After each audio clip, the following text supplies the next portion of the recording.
Good morning students.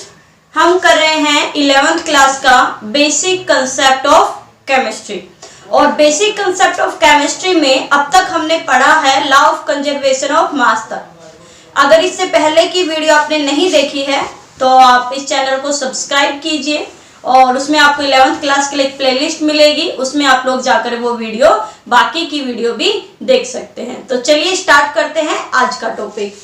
पहले है हमारा, अब जो सेकंड लॉ है हमारा वो है लॉ ऑफ कांस्टेंट कंपोजिशन। देखो लॉ ऑफ कांस्टेंट जैसे नाम से ही है, कांस्टेंट मींस जो चीज क्या हो गई, फिक्स हो गई, और कंपोजिशन मींस उसकी कंसंट्रेशन। तो किसी चीज में अगर किसी दूसरे की, जैसे कोई कंपाउंड है, उसमें जो एलिमेंट की है वो कंसंट्रेशन यानी जो अमाउंट है अगर वो फिक्स है तो उसे हम कौन से लॉ में पढ़ेंगे, लॉ ऑफ कांस्टेंट कंपोजिशन। तो सबसे पहले चलो हम लिखते हैं, फिर इसके बारे में अच्छे से पढ़ते हैं। तो लॉ ऑफ कांस्टेंट कंपोजिशन क्या होता है, एक केमिकल कंपाउंड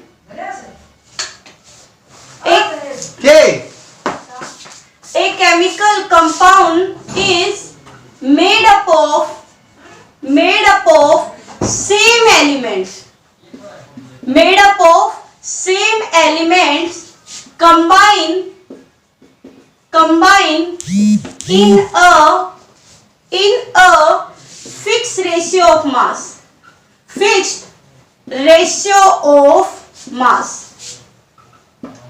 तो चलिए पढ़ते हैं लोग क्या कहता है। लोग कहता है law of constant composition, a chemical compound is made up of same element combined in a fixed ratio of mass. तो देखिए क्या बोलता है कि कोई भी जो केमिकल कंपाउंड है, a chemical compound is made up of मतलब बनता है सेम एलिमेंट्स, हमेशा उन्हीं एलिमेंट से बनेगा, सेम एलिमेंट्स, और जो एलिमेंट्स है combined in a fixed ratio of mass, उनका जो मास का रेशियो है वो हमेशा कैसा होगा, फिक्स होगा। क्या कहता है law of constant composition, a chemical compound is made up of same elements combined in a fix ratio of mass, कि कोई भी केमिकल कंपाउंड है वो हमेशा उन्हीं एलिमेंट से बनता है और जो एलिमेंट है उन एलिमेंट का रेशियो क्या होता है, हमेशा फिक्स होता है। चलिए जैसे हम बात करते हैं, हम सबसे पहले बात करते हैं वाटर की, भाई पानी की। तो चाहे ये आप वाटर कैसा लो, आप किसी रिवर का लो, नदी का पानी लो, चाहे आप कहाँ का पानी लो, चाहे आप समुद्र का पानी लो, चाहे आप किसका पानी लो, आपकी जो बोतल में है वो पानी ले लो, चाहे आप जर्मनी का पानी लो, चाहे आप किसका पानी लो, जापान का लो, है ना भाई। हमने अलग अलग ले लिया, ये मान लो हमने इसमें नदी का पानी भरा हुआ है, ये किसका पानी भरा हुआ है, सी वाटर है, ये किसका है, ये कौन सा है, बोतल का पानी है जो किसमें भरा हुआ है, बोतल में भरा हुआ है। ये किसका पानी है, मान लो ये हमारे पास जापान से मंगवाया हुआ पानी है।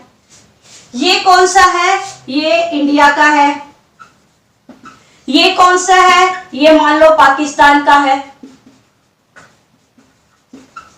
तो ये थोड़ी ना है कि तुमने पानी लिया तो पानी का टेस्ट चेंज हो गया जगह जाने से। भाई जो अगर प्योर वाटर की बात कर रही हूं मैं, ये नहीं कि आप कहोगे मैम कहीं का खारा पानी कहीं का मीठा, वो इम्प्योरिटी की वजह से हो जाता है। बट जो पानी है अगर हम बात करें प्योर वाटर की, तो वो कलरलेस होता है और वो ऑर्डरलेस होता है और कैसा होता है, टेस्टलेस होता है। तो पानी है, चाहे आप कहीं का भी पानी ले लीजिए, पर हमेशा जो वाटर है वो किसके कॉम्बिनेशन से बनेगा, उसमें दो एटम किसके होंगे, हाइड्रोजन के, और एक एटम किसका होगा, ऑक्सीजन का। ठीक है, चाहे आप कहीं का भी ले लो, उसमें दो किसके होंगे, हाइड्रोजन के, और एक किसका होगा, ऑक्सीजन का। अगर आप निकालोगे इसका मास तो देखो एक ऑक्सीजन एक हाइड्रोजन का मास कितना होता है, 1, तो दो का कितना होगा भाई, 2। रेशियो निकालना है, ऑक्सीजन हाइड्रोजन और ऑक्सीजन का रेशियो निकालेंगे, ऑक्सीजन का मास कितना होता है, 16, तो रेशियो कितना होगा, 2:16, यानी कितना आया, 1:8। यानी हर एक में, चाहे आप कहो रिवर वाटर, सी वाटर, बोतल, जापान, जर्मनी, पाकिस्तान, कहीं का भी पानी लो, उसमें वाटर की फॉर्मेशन तभी होगी जब 1 ग्राम तो क्या बनेगा, हाइड्रोजन, और 8 ग्राम क्या कंबाइन होगा, oxygen. 1 gram of hydrogen combined with the 8 gram of oxygen, then there is a formation of water. हमेशा क्या होगा कि अगर 1 ग्राम हाइड्रोजन है वो 8 ग्राम ऑक्सीजन से कंबाइन होगा, तभी जाके किसकी फॉर्मेशन होगी, वाटर की फॉर्मेशन होगी, वरना वाटर की फॉर्मेशन नहीं होगी। और अब कहीं का भी लो, हमेशा उसमें क्या होगा, सेम एलिमेंट्स मिलेंगे। यानी हमने वाटर देखो अलग अलग जगह का लिया हुआ है, बट हमेशा एलिमेंट हमारे पास क्या है, सेम एलिमेंट। यहाँ देखो 2 हाइड्रोजन है, एक क्या है, ऑक्सीजन। 2 हाइड्रोजन है, एक क्या है, ऑक्सीजन। 2 हाइड्रोजन है, एक क्या है, ऑक्सीजन। 2 हाइड्रोजन है, एक क्या है, ऑक्सीजन। 2 हाइड्रोजन, एक क्या है, ऑक्सीजन। 2 हाइड्रोजन, एक क्या है, ऑक्सीजन। यानी एलिमेंट सभी में कैसा है, सेम है।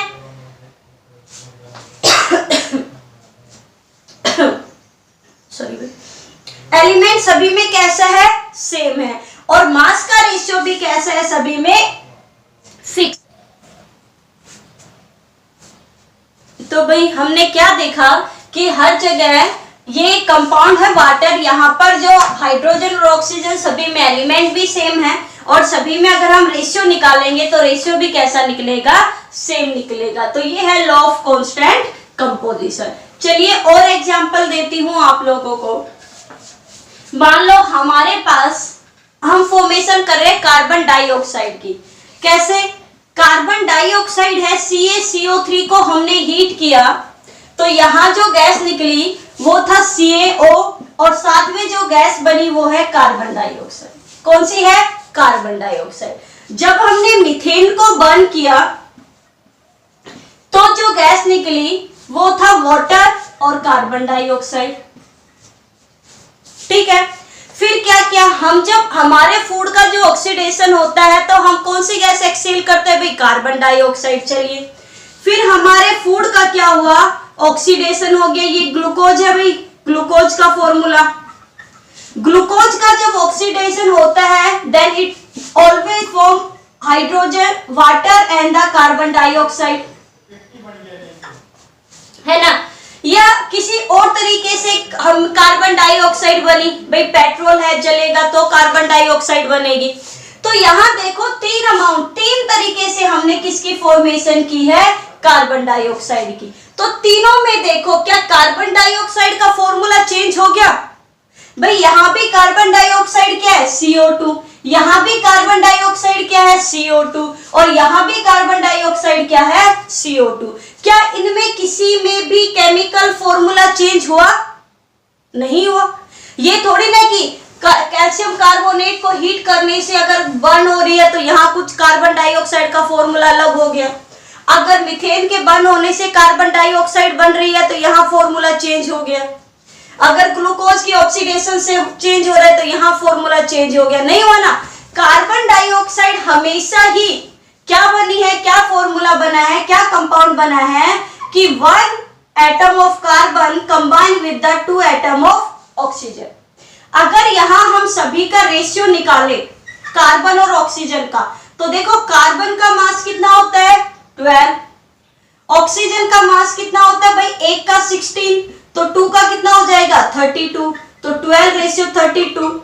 अगर इसको हम करें कितना हो जाएगा 3:8, यानी 3 gram of carbon combine with the 8 gram of oxygen to form the carbon dioxide, one single molecule of carbon dioxide. यहां देखो अब इतना तो आपको समझ में आ गया है कि कोई भी केमिकल कंपाउंड हमेशा वो सेम एलिमेंट से बनता है, और सेम एलिमेंट का जो रेशियो होता है मास का वो हमेशा कैसा होता है, फिक्स होता है, जैसे मैंने आपको यहाँ पर निकाल के बता दिया।